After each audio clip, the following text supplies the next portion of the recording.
ইসরায়েলের রাজধানী জেরুজালেমের উপকণ্ঠে ভয়াবহ দাবানল ছড়িয়ে পড়েছে। নিরাপদে সরিয়ে নেওয়া হয়েছে সেখানকার বাসিন্দাদের। আগুন নেভাতে ইসরায়েল সরকার আন্তর্জাতিক সহায়তা চেয়েছে। বিস্তারিত জানাচ্ছেন নিশি সূর্য।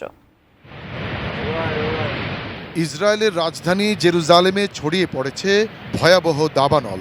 বুধবার শহরের পশ্চিমে এশতাউল এবং লাক্রনের মধ্যবর্তী বনে দাবানল ছড়িয়ে পড়ে। ফায়ার অ্যান্ড রেস্কিউ বিভাগ জেরুজালেম জানিয়েছে, ইসরায়েলের ইতিহাসে এটি সবচেয়ে বড় দাবানল। এক সপ্তাহের মধ্যে দ্বিতীয় এই দাবানলের কারণে হাজার হাজার বাসিন্দাকে সরিয়ে নেওয়া হয়েছে।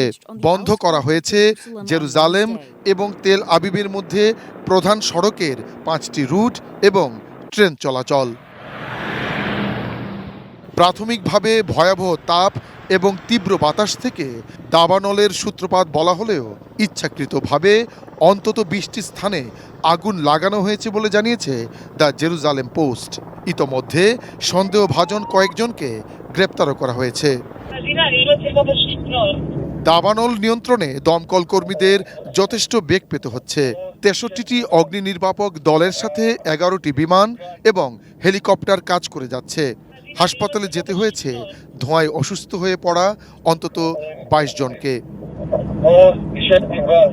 ওই এলাকায় বাতাসের বেগ বেড়ে ঘন্টায় 90 থেকে 100 কিলোমিটারে উঠতে পারে। এতে আরও ছড়িয়ে পড়তে পারে আগুন। এমন পরিস্থিতিতে গ্রিস, সাইপ্রাস, ক্রোয়েশিয়া, ইতালি ও বুলগেরিয়ার সহায়তা চেয়েছে ইসরায়েল। নিশীথ সূর্য, ডেস্ক রিপোর্ট, এটিএন নিউজ।